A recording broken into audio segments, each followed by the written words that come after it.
pero en la práctica se pudo ver lo que dice, ¿no? Pelo, dientes, cartílago y todo lo que pueda haber. Ahora, hoy día hemos operado también, hacemos minutitos, un quiste de ovario, pero un quiste de ovario gigantísimo. No fue por la laparoscopía, esta vino con emergencia pensando que era un quiste de ovario torcido, pero era de aproximadamente como un embarazo, ¿no? Altura del fondo uterino, ¿cuánto es de aquí? 32, ¿no? 32 centímetros. Pero bueno, pues en Univalle le habían querido puncionar el quiste y lo único que hicieron es producirle más dolor, ¿no? Y vino a nosotros con dobles a emergencias. Entonces, es muy frecuente la patología de Ovario, que también vamos a ver de una forma rápida, porque son varios temas, varios capítulos, pero lo vamos a ver. Entonces, respecto a endometriosis. Endometriosis hemos indicado que existen 4 teorías que intentan explicar por qué existe esta enfermedad. Entre estas tenemos la teoría de la menstruación retrógrada, que explica la endometriosis pélvica, endometriosis ovárica, trompa de falopio, fondo del útero, ligamentos uterosacros, ligamento ancho, todo lo que corresponde a la pelvis. Hemos hablado de la diseminación linfática y vascular, que es donde nos ha indicado que existe endometriosis en el centroperitoneo, en la ingle y en el periné. Ha intentado justificar eso, ¿no? Explicarnos por los estudios que ha habido respecto a lo que es la metástasis o los lugares donde metastiza el cáncer de endometrio, ¿no? Ese era cómo han averiguado y han podido pensar de por qué ha llegado la endometriosis a esos lugares.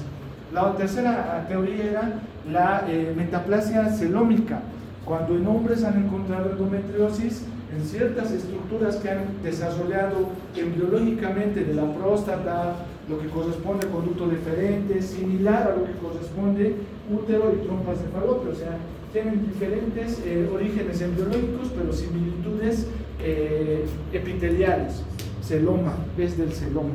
El otro, que es la cuarta teoría, es de que aparte existen células que se van a transformar, esas células necesitan algo que les pueda inducir a permanecer vivos. Entre estos son, obviamente, hemos indicado que responde a las hormonas femeninas, pues, y necesita de estrógenos. Entonces, aparte de las otras 3 teorías previas a aparte de lo que se implanta y hace una neovascularización, necesita algo que le pueda mantener vivo, aparte del flujo sanguíneo, que son las hormonas, estrógenos, ¿me entienden? Esta teoría de inducción, tanto se ha visto que la misma célula endometriósica produce su propio estrógeno, o sea, es tanto lo que se transforma esta célula que para poderse mantener vivo, se produce para sí mismo hormonas, y esta es estrógeno, porque esas células tienen unas enzimas que pueden transformar o aromatizar lo que corresponde a los andrógenos y posteriormente transformarlo en estrógeno para poder mantenerse vivo. Se ha visto también otros factores de riesgo y algunos componentes de tipo hereditario y genético. Si la madre tiene endometriosis, pues tiene un 8.1% de que la paciente tenga endometriosis. Si la madre y la hermana han estado afectadas, 5.9 más lo incrementamos si es que la hermana ha estado afectada de endometriosis. Entonces, sumando todo esto, llegaríamos aproximadamente entre un 13 a un 15% si es que encontramos factores hereditarios en nuestra paciente como antecedentes. ¿Entienden? Y otro, y siempre vamos a encontrar estas características. Mutaciones genéticas de estas pacientes específicamente, porque hemos indicado, muchas pacientes van a tener menstruación retrógrada, muchas pacientes van a ser sufridas con degrados, raspados, y va a haber una diseminación linfática o vascular.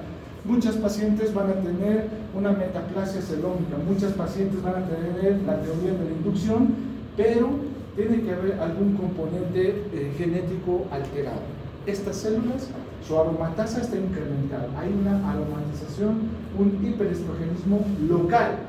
No me vengan, tal vez algunos van a decir, si tengo la teoría, hay mucho estrógeno, si le tomo sangre y hago el conteo de estrógeno, pues su estrógeno va a estar elevado. No, es un estrógeno incrementado local. Fisiológicamente, la progesterona es la hormona que intenta controlar al estrógeno en el cuerpo de la mujer. Fisiológicamente, por eso existe una segunda etapa del ciclo, que es donde el cuerpo lúteo produce progesterona. Alivia esta congestión que si todo el tiempo estuviera con estrógeno la paciente, pues haría daño en todo lado, glándula mamaria, ovario y endometrio, ¿me entienden? Tiene que haber algo que le calme, le diga, no muchacho, no te incrementes, cálmate, relájate y todo. Y esa hormona es la progesterona. En estas pacientes, lastimosamente, los receptores de progesterona son sumamente disminuidos, poco sensibles. Los factores angiogénicos en estas pacientes están incrementados.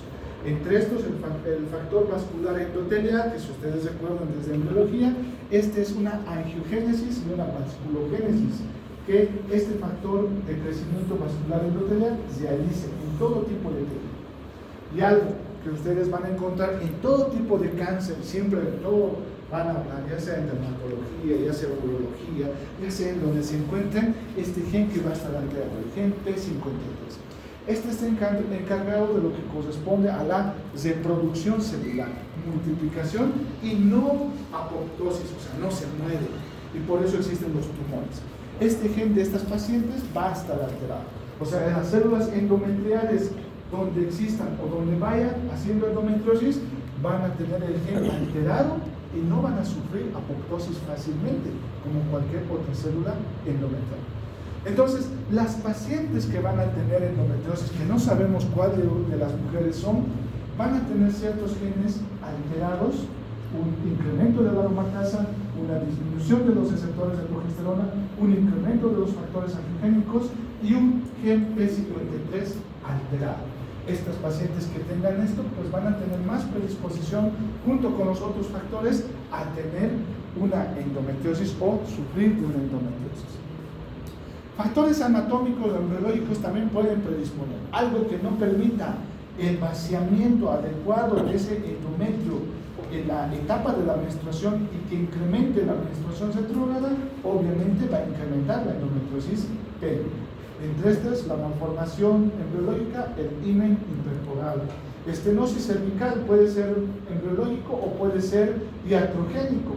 Puede ser por infecciones, entre estas el herpes o la cervicitis herpética, legrados, procedimientos de dilatación, algo que haya lesionado ese cuello uterino y haya hecho que exista una cicatrización y un estrechamiento de ese orificio que permitía la salida de la menstruación. Y el otro, los embriológicos también, son los tabiques vaginales, que en algunas oportunidades la paciente se da de cuenta. Puede tener hasta 2 tabiques vaginales. Los transversales son los que a nosotros nos interesan, porque los longitudinales generalmente a veces puede que tenga uno, va a tener 2 canales vaginales, pero a veces tienen su relación sexual totalmente normal, no le incomoda porque el tabique es laxo. El que nos interesa a nosotros respecto a medicina es el transversal. Puede haber 2, uno que encontrar una paciente de 18 años embarazada, viene a el trabajo de parto, hacemos tacto, y 2 tabiques semilunares, ¿no? Uno así, otro así. Y tenía tuvo relaciones sexuales normales, se embarazó totalmente normal, pero el problema iba a ser para el parto. Si muy bien la cabeza del bebé iba a desgastar todo lo que iba a tener que abrir para dilatar el canal vaginal, pues lastimosamente iba a haber mucho sangrado antes de que nazca. Entonces, lo mismo puede suceder, que la menstruación puede ser evitada su expulsión cuando existen estos tabiques vaginales. ¿Entienden? Pueden ser completos, semilunares, parciales. La cuestión es que no permite la salida completa del flujo endometrial en la menstruación, haciendo que incremente la menstruación retrógrada. ¿Entienden? Clasificación. Habíamos indicado de forma general que la endometriosis se clasifican en 2, si ustedes recuerdan, de forma general. Una endometriosis interna, que también se denomina adenomiosis, una endometriosis interna, y si hay una interna tiene que haber una externa, es como decir, ¿no? Si hay el 1 tiene que haber el 2. Entonces, una adenomiosis que se encuentra en el músculo, esa va a ser endometriosis interna. Y entonces todo aquello, excepto a la adenomiosis, va a ser denominada endometriosis externa. externa, porque está fuera de la cavidad uterina y fuera del músculo uterino. Estos quiere decir el ovario, trompa de falopio, fondo de saco de Douglas, ligamentos uterosacros que se encuentran ahí, endometriosis peritoneal, donde ustedes puedan imaginar, pues puede existir el endometriosis. La característica es que es achocolatado, ¿no? Es como el del teratoma que ustedes que han visto sus colegas. La característica del teratoma es que tiene pelitos y grasitas, pues eso es lo que hemos visto. Solamente nos falta la histopatología que nos corrobora, pues, pero ya, ahí no más falta algo. Lo mismo es de la endometriosis. La característica es que sea achocolatado y pegajoso. Lo único que nos falta es que la histopatología nos mande el resultado. Entonces, endometriosis interna, endometriosis externa, y lo que a nosotros vamos a hablar, porque no vamos a hablar de endometriosis cerebral, cardíaca, pulmonar, porque eso ya casos especiales de algunas otras ramas.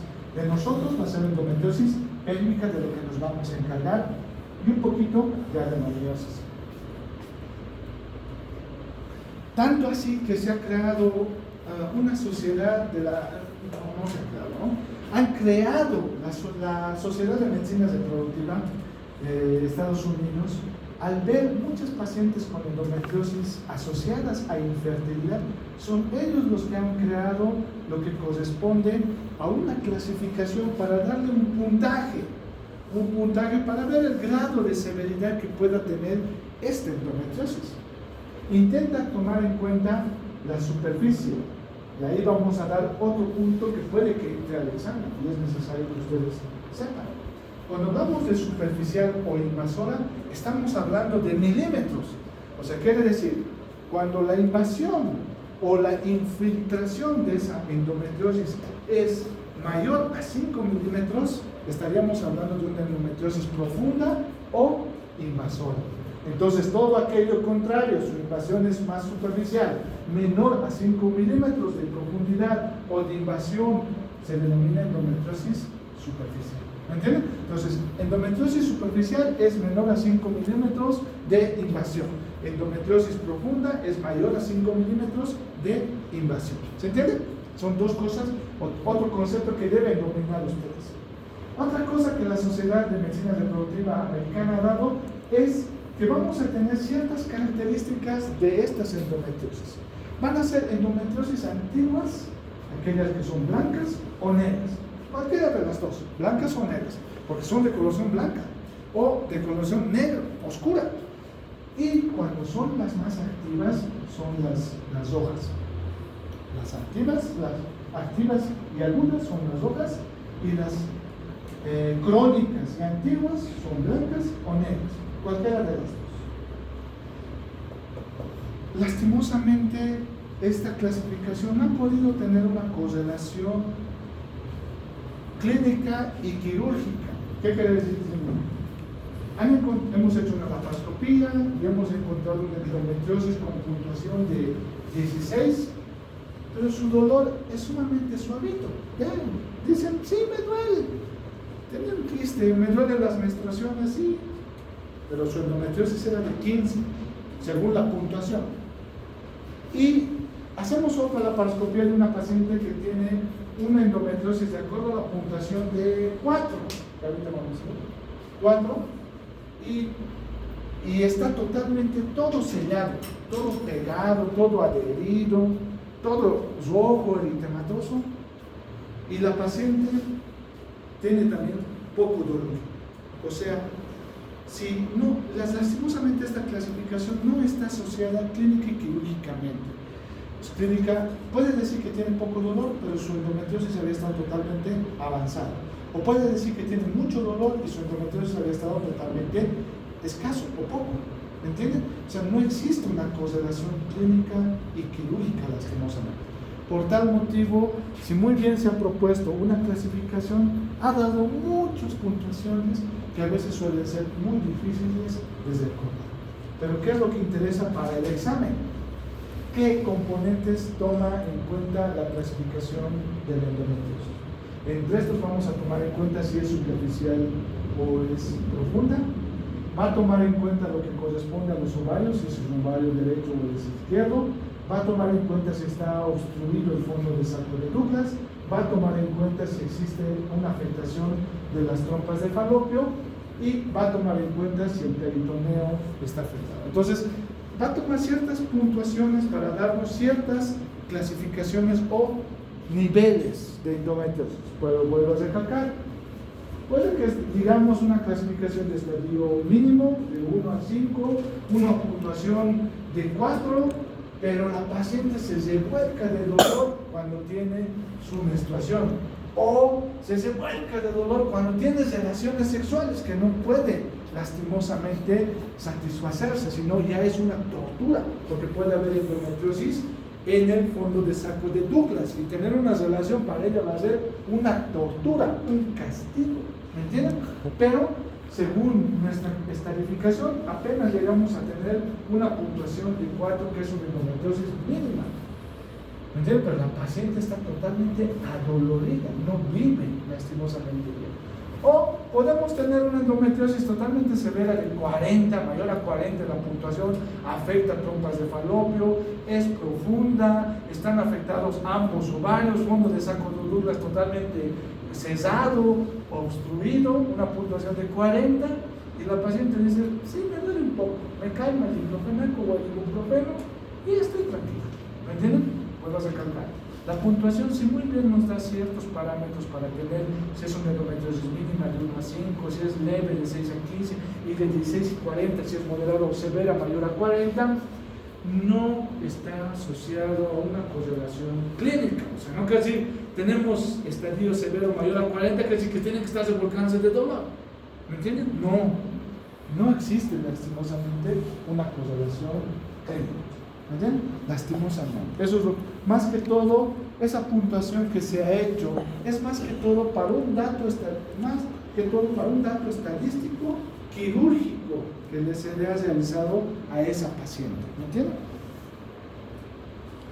La fisiopatología le hemos indicado, esta es la característica, una expresión de la aromatasa de la deshidrogenasa 17-beta hidroxiesteroide tipo 1. Esta enzima tiene la capacidad de aromatizar mayor cantidad de lo que corresponde a andrógenos a estrógenos. Y lastimosamente la de tipo 2, que está encargada de poder desactivar a este estrógeno o por lo menos anular, en estas pacientes son bajas su concentración en lo que corresponde local. Vuelvo a repetir, local. Todo esto es local, no vamos a encontrar el torrente sanguíneo leyéndose pruebas para poder decir si la paciente tiene endometriosis o no. Solamente tenemos una expresión incrementada del tipo 1 y una desactivación del tipo 2. ¿Esto qué hace? Que vamos a tener mayor producción de estradiol, vamos a tener un proceso inflamatorio crónico, y ahí sí o sí vamos a encontrar las prostaglandinas. Todo proceso inflamatorio tiene prostaglandinas y lo que corresponde a interleucinas de tipo 1, factor de necrosis tumoral, que siempre van acompañados, no les gusta andar solos, son potenciadores. Ustedes que han visto inflamación en fisiopatología, pues es lo mismo, aquí va a haber lo mismo, ¿entiendes? No cambia nada, solamente que hay un hiperestrogenismo local. Andrógenos, aromatización, estradiol incrementado para que esa célula viva. Empieza a haber un proceso inflamatorio, la ciclooxigenasa de tipo 2 es la que se activa, va a haber un incremento de las prostaglandinas y vamos a tener, hemos indicado, un angiogénico, el factor de crecimiento vascular endotelial incrementado en estos pacientes y la interleucina como otro marcador inflamatorio, ¿no? Y ahí es lo que tenemos el implante endometriósico produciendo su proceso inflamatorio crónico en la pelvis. Cuando ustedes han entrado a una cirugía de apéndice, ¿qué es lo que encuentran cuando está todo ya reventado? ¿Qué es lo que encuentran? ¿Quiénes han visto? Una apendicitis perforada y ahí todo entran a operar y ahí, ¿qué encuentran? ¿Qué encuentran? ¿Qué son las adherencias? ¿Quién sabe de adherencias?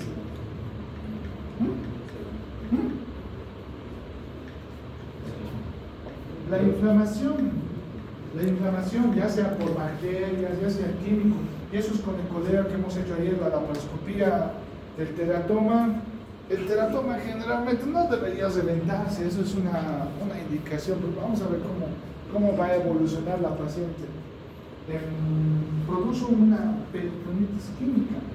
Cuando ya sus colegas se han ido y estábamos lavando por lo menos media hora, no sé si estar lavando el abdomen para intentar evitar o prevenir la peritonitis. Itis, esa palabra para nosotros, que lastimosamente estamos saliendo un poco de la sociedad común, ¿qué significará en nuestro léxico médico la itis? La inflamación. En este endometriosis, osis, es un incremento, acumulación, pero produce una reacción inflamatoria crónica, ¿me entienden? En ese lugar. Al haber un proceso inflamatorio con itis, sea químico, sea viral, sea bacteriano, sea tóxico y químico, o cualquier radioactivo o algo, va a producir un proceso inflamatorio. Y como todo proceso inflamatorio en el abdomen, va a formar adherencias, que simplemente son cicatrices crónicas que forman entre un peritoneo y otro peritoneo. Esas adherencias son como telarañas que se van a formar dentro del abdomen. El grosor simplemente de esas adherencias quiere decir cuánto de componente inflamatorio ha habido y cuánto tiempo ha durado. Es lo mismo con esto. Si la endometriosis es de larga data, lastimosamente todo va a estar sellado. ¿Sellado qué quiere decir? Pegado, adherido, que no vamos a poder hacer nada. ¿Me entienden? Si muy bien vamos a poder soltar, lastimosamente como es un proceso inflamatorio, si digamos aquí tuviera un corte y estuviera inflamado, purulento, si hago un punto, un nudo, ¿creen que ese hilo va a cortar mi piel? ¿Creen que al cortar hacia la masa, creen que lo corte? En ese sentido que está con débito purulento, todo el eritematoso, acá no me duele, me han hecho dormir. Pero si yo hago un nudo, ese hilo, ¿creen que lo corte al estar amasando? Sí, porque está friable quiere decir que está fácil de romper, blando, un tejido inservible, si vale el término. En ese momento agudo estoy diciendo. Cuando es crónico hay adherencias, es más duro que cualquier cosa. Pero en ese momento agudo, si nosotros vamos a estar separando, liberando el intestino de todo lo que se ha pegado, a veces podemos producir una fístula. Podemos producir lastimosamente desgarramiento de lo que es la pared del intestino delgado o grueso, dependiendo cómo está. Lastimosamente hace eso la endometriosis. Por eso a veces ahora hay médicos expertos del tratamiento quirúrgico de la endometriosis, porque tienen que desperitonizar todo y tienen que ser muy detallistas, ¿no? Para no evitar que exista esto, ¿no? Porque a veces hay pacientes sumamente muy adoloridos. Otro de los componentes que se ha visto también afectado es el sistema inmunitario. Existe una gran migración de los macrófagos. Al detectar que existen células endometriales fuera de su lugar, dicen, estas son células extrañas, hay que destruirlas. Las comen, pero se revientan. Comen, se revientan, comen, se revientan. Empieza a haber un tejido que también va a ir a atacar los linfocitos T citotóxicos, que van a ir a atacar esas células. Todo un conjunto de orquesta de un proceso inflamatorio. ¿Me entienden? Destruyen, se revientan, lanzan sus citoquinas y lastimosamente empieza a haber más proceso inflamatorio. O sea, la sumatoria hace que puedan existir las adherencias. Una proliferación del estroma endometrial, se desencadena todo factor de proceso inflamatorio, interleucinas, factor de crecimiento endothelial vascular, lo que corresponde al factor de necrosis tumoral, interleucina número 2, y todo asociándose a una característica clínica de las pacientes que tienen endometriosis, que es el dolor. O sea, itis incrementa el dolor, hace aparecer dolor, ¿no? ¿Sí? ¿Sí o no? Los itis producen dolor. ¿Sí o no? ¿Tú? Sí, los itis producen, incrementan, ¿no? Y ustedes que dominan lo que es la biología molecular, de los itis hay una citoquina que está encargada del dolor. Bradicimina o histamina, ¿cuál de los dos? Pues los dos, pero siempre están asociados los dos. Los dos. Cuando has hecho la inyección con bradicimina producía dolor. La inyección de histamina también producía. Solamente que la histamina también está asociada a la reacción alérgica, ¿no? Entonces, la degranulación de estos glóbulos blancos hacía que se incrementen citoquinas que hacían que exista el dolor. Entonces ya resumiendo, ¿qué cuadro clínico va a tener nuestra paciente? Es característico el dolor. Este dolor puede estar asociado a la menstruación o, que en ese caso denominamos a dismenorrea, ¿no? Que es el incremento del dolor durante la menstruación. Esta puede ser primaria o secundaria, entonces este es secundaria. Primaria quiere decir que desde el momento que ha menstruado, pues ha tenido dolor. Desde sus 12 años la menstruación siempre ha estado con dolor. Eso no quiere decir que tiene endometriosis. Ojo, pero sí se está investigando estas pacientes que ya lastimosamente tienen células que lastimosamente estaban aumentando, porque la característica es que poco a poco, años tras años, van a ir aumentando el dolor. Entonces, estas pacientes que van a venir donde nosotros va a ser por dolor. Dolor durante la menstruación en un incremento. Ya tengo 30 años, no tengo pareja, me he dedicado a estudiar toda mi vida, pero mi menstruación me mata, doctor. He tomado en un principio ciertos medicamentos que los doctores me han dado, al principio respondía y después ni cosquillas, nadita de nada, ¿entienden? Y una característica de estos dolores asociado a la endometriosis es que es aproximadamente antes de que le venga la menstruación. Y durante el primer día de la menstruación es más severo todavía. Entonces, eso es una característica asociada a la menstruación. Ahora, fuera de la menstruación, el dolor pélvico crónico. Siempre va a haber pacientes que me dicen, me duele aquí, este costado, pero se pasa. Tomo un calmante y se me pasa. Pasa 2 meses, no, me duele aquí al centro. Te viene a visitar constantemente, solamente por el dolor pélvico crónico. Es un dolor en hipogastro de forma crónica fuera de la menstruación. ¿Me entienden? La mayoría, entre un 40 o 60%, van a venir por ese cuadro clínico de dolor crónico que va a ir aumentando de intensidad. Cuando tenía 25 años siempre tenía ese dolor, pero ahora, doctor, es más fuerte. Y te viene con tu menstruación, antes de tu menstruación, no es cualquier rato, parece que fuera cuando estoy ovulando. Sí, duele, algunas veces duele la ovulación, pero no quiere decir que va a ir aumentando año tras año. Entonces ya nos tiene que llamar la atención el cuadro clínico que está teniendo la paciente. En algunas oportunidades nos puede decir dónde está localizado la endometriosis. Vuelvo a recalcar, este es el otro cuadro clínico que nos puede localizar tanto el lugar donde está. Cuando está localizada la endometriosis en el tabique rectovaginal, ahí sí que es un dolor durante el acto sexual que no puede haber problemas de divorcio por eso. ¿Entienden? Porque lastimosamente no satisface en su matrimonio con plenitud, ¿no? Incomodidad. A veces puede haber endometriosis en el fondo de saco de Douglas y no en el tabique, entonces es profundo el dolor. Siempre hay que diferenciar en el coito si es un dolor superficial o es un dolor profundo. El superficial a veces solamente es porque tal vez no ha habido una buena lubricación, ha sido de larga data el contacto sexual, ¿me entienden? Tienen que diferenciar, porque a veces dicen, ¿te ha dolido durante la relación sexual? Sí, me ha dolido. Ya hasta, ya le catalogan, pero no han diferenciado si es superficial a la penetración o es profundo el dolor, ¿me entienden? Tienen que diferenciar. Hay veces también puede estar localizado en los ligamentos uterosacros. También se puede pegar ahí la endometriosis. Vuelvas de caca, puede ser tan chiquitito, pero ese chiquitito puede ser un gatillo de dolor, ¿me entienden? O sea, no volvemos a repetir que la estadificación quirúrgica que podemos hacer de la endometriosis no está asociada con el estallaje del nivel de dolor que puede producir, ¿me entienden? Entonces, puede decirnos dónde está la localización en algunas oportunidades. Obviamente, si nosotros colocamos el espéculo de esta paciente, pues vamos a recibir una patada de esta paciente cuando nosotros coloquemos. Porque al solo introducir es simular cuando existe la penetración. Y lastimosamente, si abrimos el espéculo, hay peor, ¿no? ¡Pum!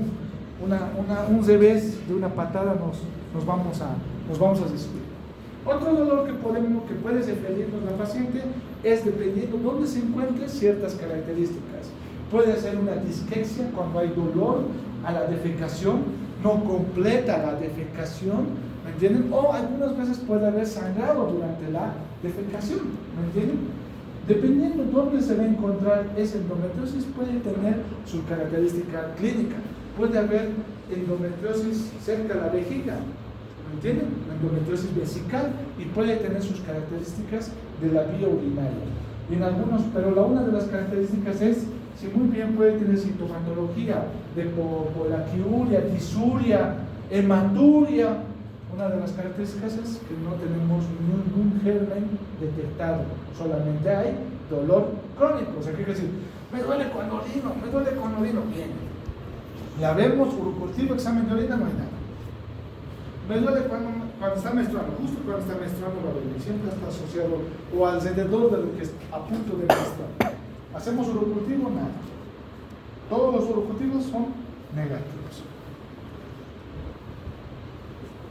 Entonces, la primera molestia que va a tener la paciente es el dolor por lo que va a venir a nosotros en el endometriosis.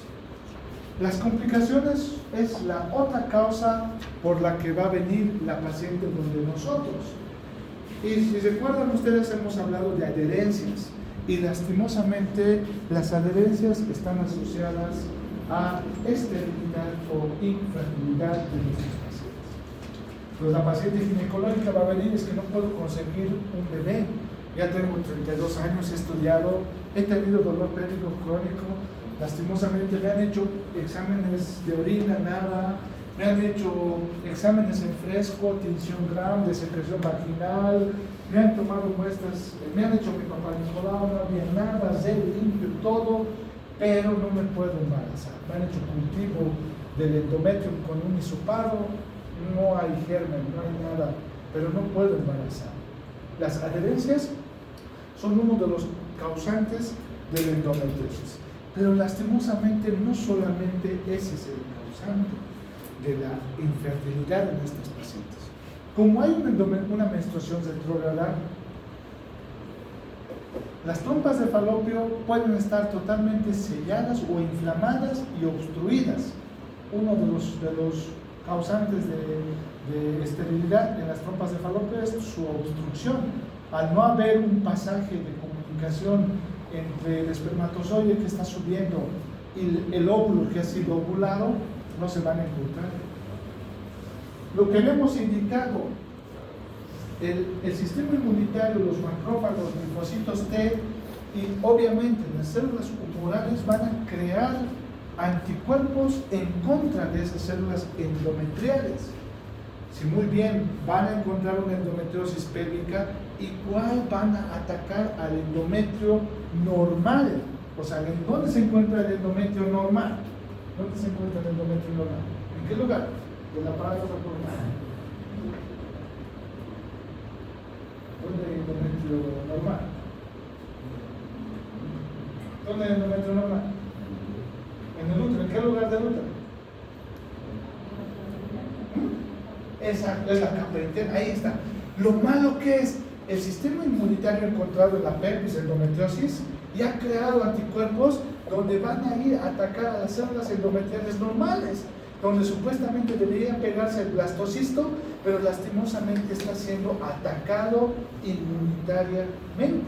Entonces va a haber defectos de la implantación. Ese tropoblasto que estaba tan bien capacitado para poderse implantar, pero encuentra una reacción endometrial muy agresiva con un proceso inflamatorio que evita la implantación de ese blastocisto. Entonces, otro mecanismo es, lastimosamente, esa baja posibilidad de poderse implantar por una inflamación del endometrio normal. El otro, como hay macrófagos en ese endometrio que están incrementados, reaccionando de forma si vale el término, incorrecta, porque se conocen a ese endometrio como el de afuera y empiezan a atacar. Pero como hay macrófagos incrementados, los espermatozoides que están ahí caminando todos tranquilos, la agarran, como Pac-Man. Pac-Man, ¿han visto Pac-Man? Sí, ¿no? Igualito. El espermatozoide está tan feliz, bien, dando vueltas, y de repente el macrófago se la agarra. ¿Me entienden? Entonces, otro es, porque algunas veces los espermatozoides son consumidos por los macrófagos, se los digieren. ¿Me entienden? Entonces, la otra causa es eso. Y el otro, por el proceso inflamatorio crónico de la endometriosis en el ovario, van a morir lastimosamente los folículos. Van a ir disminuyendo su carga de lo que es la reserva ovárica, como nosotros llamamos. ¿Dónde tenemos los folículos? En el ovario. Si hay una endometriosis ovárica o en la corteza, que está viendo una endometriosis en la corteza del ovario, pues este proceso inflamatorio es como bombas, pum, pum, revienta, y todo su alrededor o su onda de expansión de ese proceso inflamatorio va a empezar a alterar a esos, ¿qué se llaman? A esas ovogonias, a esos ovocitos primarios que están detenidos en la primera división meiótica, ¿no ven? Que están entrando a punto de ovular para llegar a su segunda división meiótica, ¿ven? Para empezar su segunda división meiótica, ¿no? Entonces, ese proceso inflamatorio hace también que no sean de buena calidad estos ovocitos, ¿me entienden? Entonces, por todas esas sumatorias de factores que produce la endometriosis, adherencias, obstrucción, reacción inflamatoria de esa trompa de Falopio, reacción inflamatoria del ovario, disminuyendo la calidad de los ovocitos, reacción inflamatoria en el mismo endometrio, macrófagos que se consumen a los espermatozoides, ese endometrio poco receptivo para el blastocisto, hace que las pacientes puedan tener lastimosamente esterilidad o infertilidad. Si en el intestino se va a ver la endometriosis, pues obviamente va a producir obstrucción. Obstrucción puede, de acuerdo al grado que encuentre la endometriosis, o sea, mucha afectación, su obstrucción va a ser larga, así de ojitos. Entonces, y también puede producir una suboclusión. ¿Qué quiere decir suboclusión? Los que manejan cirugía, los que quieren ser cirujanos en un futuro. Suboclusión, por debajo, casi, ¿no? Casi lo obstruye. O sea, que si va a estar estreñido, su abdomen distendido, hace popó o catarsis intestinal cada 3 días o cada 1 semana, para ella es normal, pero está formando adherencias. Y el último puede hacer suboclusiones, ¿me entienden? Un estreñimiento crónico y lastimosamente se tiene que entrar a operar. Algunas oportunidades creen que puede ser cáncer por las características que tiene, vuelvo a repetir. Muchos ojos, eritematoso, todo adherido y pegado. Y lo único que tenemos que hacer es la resección. Los cirujanos cortan lo que está mal y lo vuelven a anastomosar. ¿Qué quiere decir anastomosis? Unión. La anastomosis quiere decir unión quirúrgica. Anastomosis. ¿Me entienden?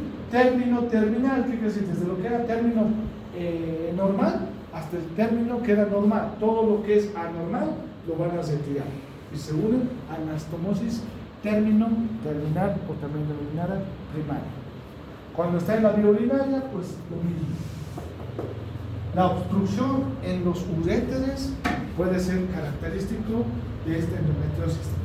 Puede obstruir el uréter, y al obstruir el uréter, ¿qué vamos a tener? Una hidronefrosis. Al tener una hidronefrosis, ¿qué vamos a tener? Una insuficiencia renal. No sale la orina y lastimosamente ese riñón, esos glomérulos van a ir dañándose poco a poco. Se dañan y va a tener una insuficiencia renal. Entonces, si ustedes se dan de cuenta, donde se encuentre esa endometriosis va a tener una afectación clínica característica del lugar donde va a ir a afectar. ¿Cómo hacemos el diagnóstico? El diagnóstico ahora ya es de mínima invasión. Pero lo que nosotros, y podemos sospechar macroscópicamente, pero el gold estándar es la patología. La histopatología. Ojo, no, porque algunas veces dicen en el examen, doctor, decía el gol de estándar, la paroscopia. Por donde ustedes quieran conseguir tejido, sea la paratomía, la paroscopía, toracotomía, craniotomía, donde haya habido el acceso que hayan tenido ustedes, el gol estándar es la histopatología que nos diga que existen células endometriales glandulares o estromales, ¿no? Para confirmar que sí era una endometriosis. Podemos sospechar macroscópico, pero necesitamos un tejido histopatológico. Entonces, el diagnóstico es histopatológico. Sospecha de lo que es una endometriosis de ovario o un quiste endometriósico, lo único que nos puede ayudar es la ecografía para el quiste de ovario. Quiste de ovario endometriósico, sus características son despulidas, como vidrio esmerilado en la imagen que van a ustedes ver en la ecografía. Siempre vean la ecografía, no solamente lean, vean la imagen si corresponde o no, vean si pertenece a la paciente o no, tal vez ni le pertenece y ha hecho de otra persona. Entonces, revisen, porque la endometriosis de los otros lugares de trompa de falopio, de fondo del útero, ahora por ecografía la adenomiosis está bien, pero del ligamento útero-sacro el ecografista tendría que ser muy experto. Solamente para el quiste de ovario es bien sencillo para los ecografistas ver la endometriosis de ovario. Para las otras localizaciones el ecografista tendría que ser un experto. Ni la tomografía ayuda. La laparoscopía, como hemos visto, tenemos que ver el foco endometriósico y sacar tejido y la histopatología nos dé el resultado. Entonces aquí ven endometriosis oscura, antigua. Hemos dicho si es negro o es blanco, es antiguo, es crónico. Esto es ligamento. ¿Qué ligamento es este? Si va del útero hacia el sacro, álamo. Entonces, ese es. El ligamento útero-sacro es este. Y ven acá una mancha oscura. Esa es endometriosis crónica. Hemos dicho, la endometriosis aguda es rojo. Rojo. Este es oscuro, es una endometriosis crónica. Aquí ustedes ven otro implante, endometriosis. Es oscuro, es crónico. Y si ustedes se dan de cuenta y son un poco bien detallistas, de acá al útero y esta es la trompa de falopio, vean estas adherencias que tenemos aquí. Si ustedes son observadores, útero, cara posterior del útero estamos hablando. Trompa de falopio que viene así, y este es el ovario. Aquí hay un tejido que está haciendo que se adhiera, porque eso no es un ligamento, ojo, no es el ligamento tubo uterino, no es ese, no es ese, lastimosamente no es un ligamento, es una adherencia. Es una adherencia que está uniendo la trompa de falopio con la cara posterior del útero. Esa adherencia es así, puede ser así, de ese lugar nomás, que puede estar todo adherido. Eso, lastimosamente, no podemos predecir, ni la ecografía nos va a decir qué tanto está afectado. Ojo, que la ecografía esto no ha visto. Esto tampoco, ni aunque le hagan tomografía. Lo único que podemos hacer es la laparoscopía, ver y entrar y ver. ¿Me entienden? Es que si nuestro diagnóstico clínico nos está dando alguna sospecha, pues podemos hacer. ¿Me entienden? Entonces, ahí vamos. ¿Cómo hacemos el manejo y el tratamiento? Pues todo lo que pueda ser beneficioso para la paciente, siempre vamos a ir de lo más pequeño a lo más grande.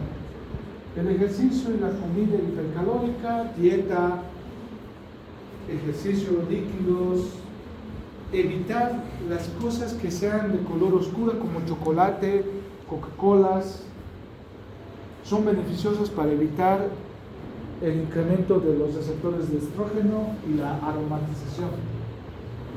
El primer nivel de los medicamentos que vamos a utilizar, o sea, en la anterior diapositiva, ¿en qué nivel de atención ustedes van a hacer? ¿Primero, segundo, tercero? Primero, porque así de claro más, el primer nivel es de prevención y promoción. Tienes que alimentarte bien, hacer ejercicio, descongestionar de estrógeno ese organismo. Tiene que descongestionarse, esa es la palabra.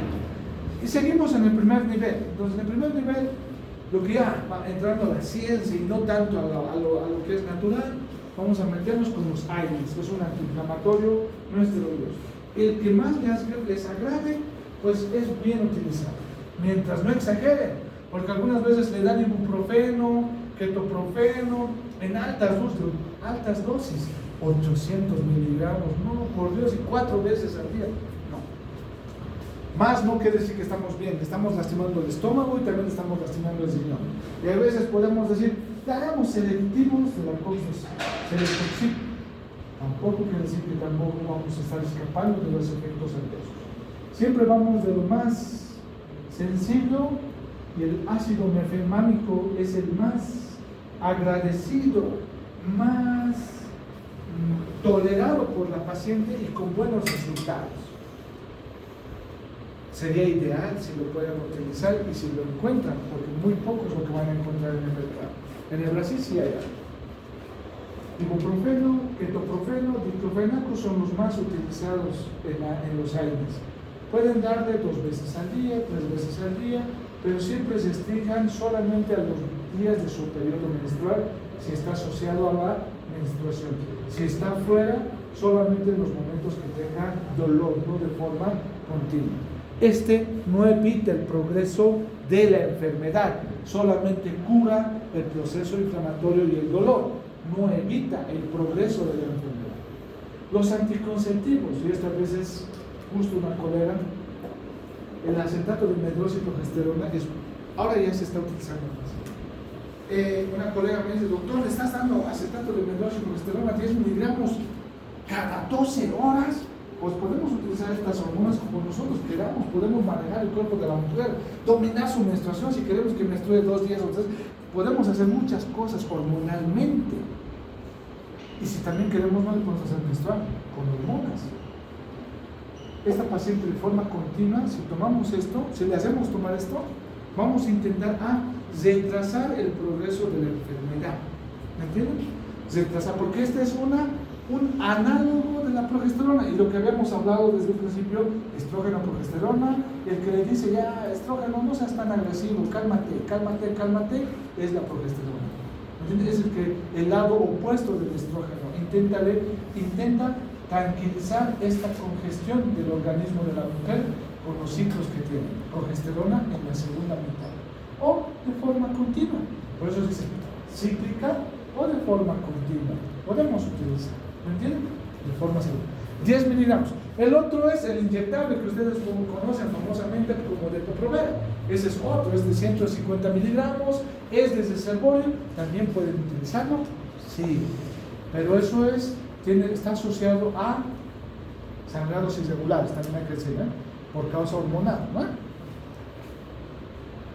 El Humira. Este dispositivo que tiene hormona libera levonorgestrel, es un análogo de la progesterona, solamente se libera local, o sea, es aquí nada más. Este va a ayudar a disminuir el dolor y un poquito la enfermedad, a retrasar la enfermedad, un poquito, no totalmente. Este se coloca intrauterino y libera, disminuye el dolor menstrual, disminuye el volumen de sangrado y disminuye si es que existen focos endometriósicos. El Danazol, de 100 miligramos viene en tabletas, se puede utilizar hasta 800 miligramos diarios, solamente 6 meses. Este Danazol, junto con los análogos de la hormona liberadora de gonadotropina, que son inyectables, que les damos en medicina reproductiva, las vuelven menopáusicas. O sea, bloquea el hipotálamo, lo decapita el hipotálamo. Al decapitar el hipotálamo, como hemos visto en fisiología de los ciclos sexuales, no hay LH, no hay FSH. Al no haber FSH, no hay folículos que maduran, no hay estrógenos. Al no haber LH, no hay ovulación, está bloqueado. No hay estrógeno, no hay progesterona. Al no haber estas dos hormonas, bueno, de la progesterona se le puede perdonar, pero lastimosamente a una mujer que le volvamos menopáusica médicamente, lastimosamente los huesos no vamos a poder recobrar. Por eso se recomienda máximo 6 meses. Máximo. Lo malo si se dan de cuenta, primero que es caro. Segundo que solamente podemos utilizar 6 meses. En 6 meses no vamos a curar nada. Y va a volver inmediatamente la enfermedad y el dolor una vez que deje. Lo malo es que ha perdido la calcificación de sus huesos más que todo. Poco es lo que van a utilizar. Este sí se utiliza. Los inhibidores de la aromatasa, que es a nivel periférico, evita el letrozol de 2.5 de forma continua, miligramos vía oral, es muy bien tolerado, evita la aromatización, ayuda también a lo que corresponde en algunas oportunidades los vellitos que pueden tener algunas personas que pues obviamente está por la testosterona en esos lugares, puede ser genético o una hiperexpresión de los receptores, pero aparte de esos beneficios ayuda bastante a evitar la aromatización, ¿me entienden? Entonces tenemos el letrozol 2.5.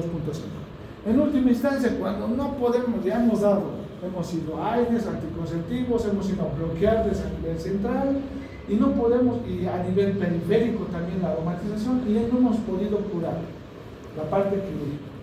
Podemos ir de lo más sencillo, que es la ablación. ¿Ablación qué quiere decir?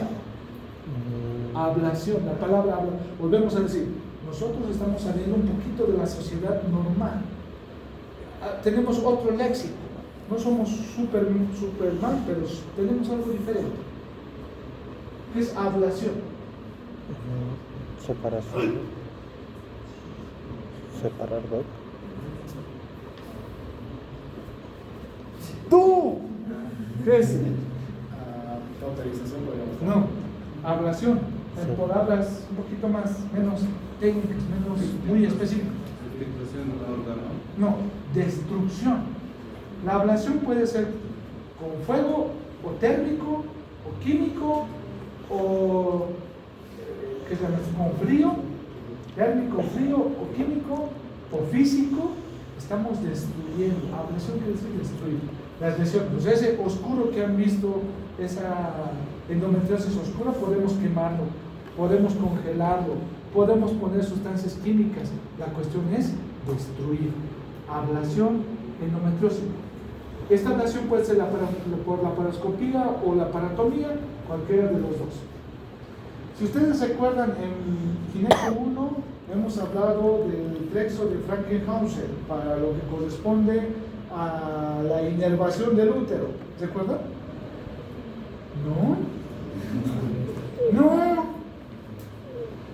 El plexo de Frankenhausen, que se encuentra en el cuello uterino, cerca de los ligamentos uterosacros, ahí va la neurectomía presacra. Sus ramas que vienen de ese plexo para aliviar el dolor, esto estamos haciendo al dolor, es cauterizar esas ramas que van a ir al plexo el plexo de Frankenhausen para evitar el dolor a la paciente, solamente el dolor. Esa es la neurectomía presacra. Va a bloquear, vamos a cauterizar, vamos a destruir para que no sientan dolor.